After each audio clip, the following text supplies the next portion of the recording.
There are two of them that are two major networks of right-wing radio shows.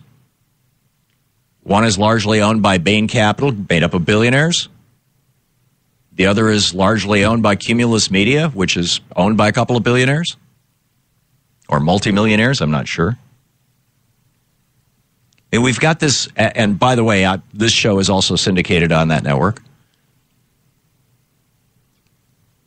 But nowhere close to the extent that they syndicate their right-wing stuff, that they push their right-wing stuff into large markets on big stations. So what did Henry Wallace write? He said, the really dangerous American fascists are not those who are hooked up directly or indirectly with the Axis. The FBI has its finger on those. The dangerous American fascist is the man who wants to do in the United States, in an American way, what Hitler did in Germany in a Prussian way. The American fascist would prefer not to use violence. His method is to poison the channels of public information. With a fascist, the problem is never how best to present the truth to the public, but how to use the news to deceive the public into giving the fascist and his group more money and more power.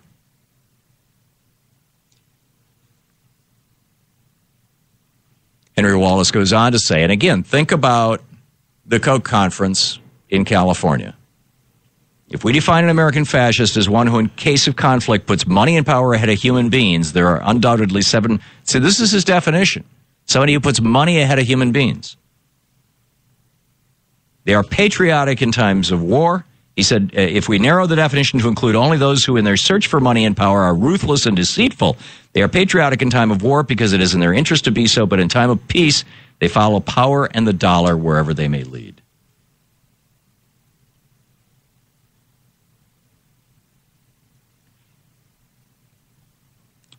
This is, he says, still another danger is represented by those who, paying lip service to democracy and the common welfare, in their insatiable greed for money and the power which money gives, do not hesitate surreptitiously to evade the laws designed to safeguard the public from monopolistic extortion.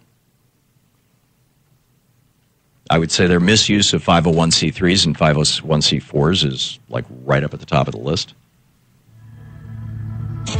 Right up at the top of the list. We'll be back. It's 20 minutes past the hour. Stick around.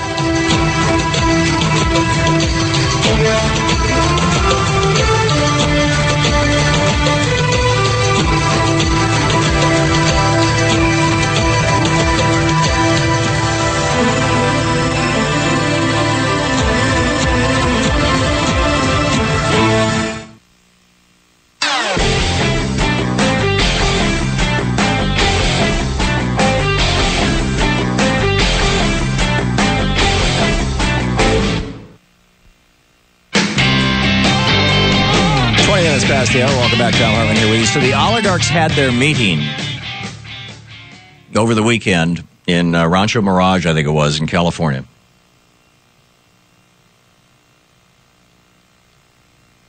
And they are building a network to take over America. As Vice President Henry Wallace predicted in 1944, seize the power of government so that you can manipulate the power of the marketplace, because the government defines the marketplace.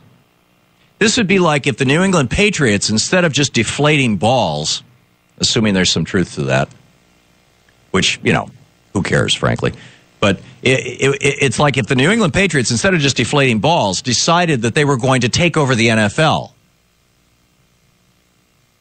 And they ended up taking over the NFL, and Roger Goodell is now working for he's the head of the NFL, isn't he? Yeah, okay. He's now working for them. He's working for the Patriots. One of the teams. And so they changed the rules so that every time the Patriots are playing, instead of starting at the 50-yard line, they start at the 30-yard line on their side. Or on the other team's side, rather. So, you know, so they can run into the it's an imperfect metaphor, but anyhow. So what are these guys up to? I mentioned Brownback in Maryland. today's New York Times. Continued assaults on health reform. Having failed to repeal the Affordable... This is by the editorial board of the New York Times. Having failed to repeal the Affordable Care Act outright, congressional Republicans are moving ahead with plans to dismantle it piece by piece. Earlier this month, the House passed a bill. This is the Republican-controlled House, passed a bill that all the Republicans voted for, all the Democrats voted against, by and large, that would undermine the so-called employer mandate, which requires certain employers to provide insurance or pay a penalty. 240 Republicans and 12 Democrats voted for the bill, while 172 Democrats voted against it. The bill was, by the way, called the Save American Workers Act. What was it that Henry Wallace said? The American fascist would prefer not to use violence. His method is to poison the channels of public information. With a fascist, the problem is never how to best present the truth to the public, but how to use the news to deceive the public into giving the fascist and his group more money and more power. This is all about power, and it's all about using power to make money. The Davos, Switzerland meeting that's been going on, the World Economic Forum. Around 2 o'clock this morning, Louise got up to take the dog out to whiz, and it woke me up. I'm not complaining. I mean, this happens all the time. And I couldn't get back to sleep, and so I put on BBC, and at a very, very, very faint volume next to my head, next to the bed. So you really have to kind of concentrate to listen on it. And that puts me back to sleep. I didn't want to take a Benadryl or a sleeping pill after reading that thing yesterday about these, anticholinergic, over-the-counter drugs causing dementia. Thank you. No, thank you very much. So I'm laying there without a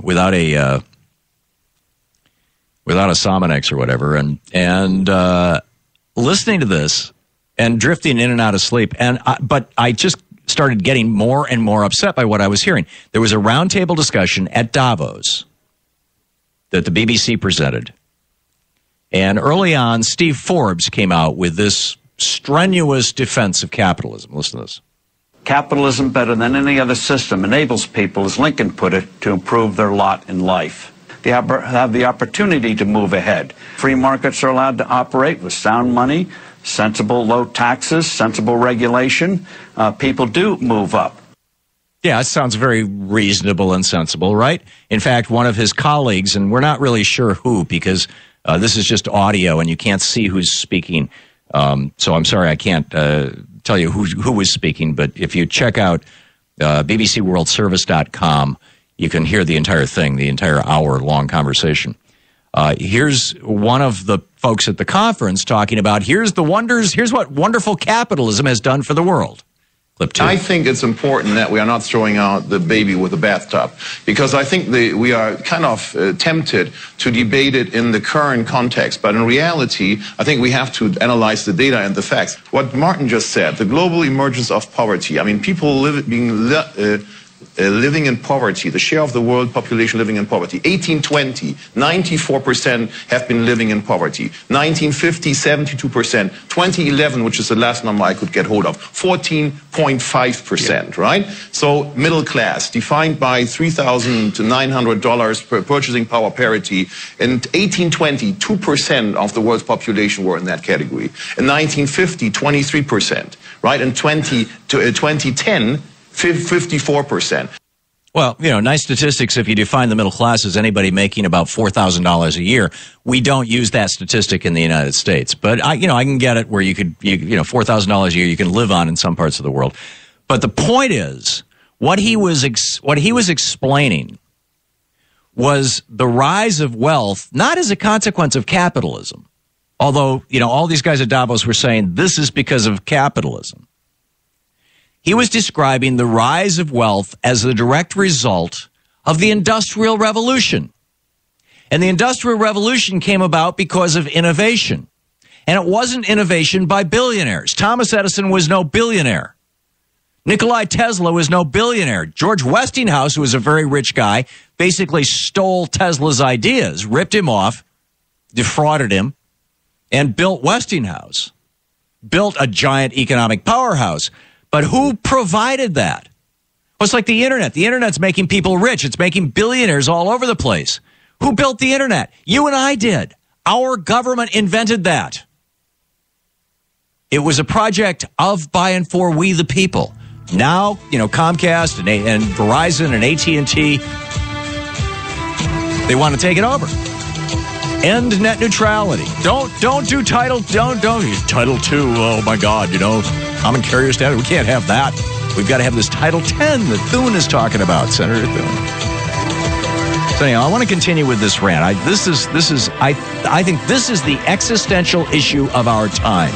We'll continue after the break. You're listening to the Thom Hartmann Program. Call 202-536-2370. A little more from Davos, a little more from the Koch brothers, a little more from Henry Wallace. Stick around.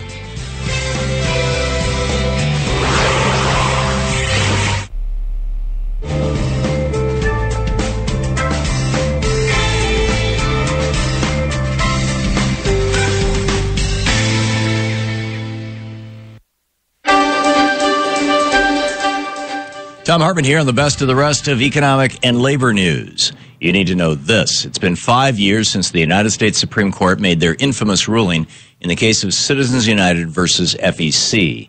That ruling turned a century of legal precedent on its head with the declaration that corporations have a First Amendment right to spend money in elections.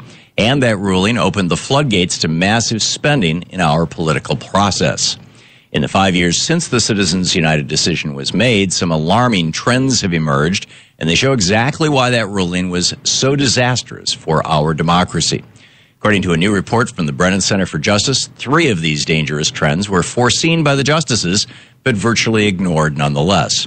In the election cycles since the ruling, we've seen a tidal wave of dark money, despite the Supreme Court's claim that, quote, prompt disclosure of expenditures can provide shareholders and citizens with the information needed to hold corporations and elected officials accountable, end quote.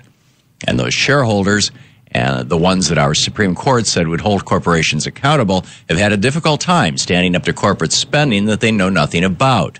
In between elections, wealthy donors and corporations found new ways to collaborate with so-called outside groups and work around regulations that limit direct campaign contributions. Court claimed that those remaining regulations would prevent corruption, but donors simply went around them and continued trying to weaken them further.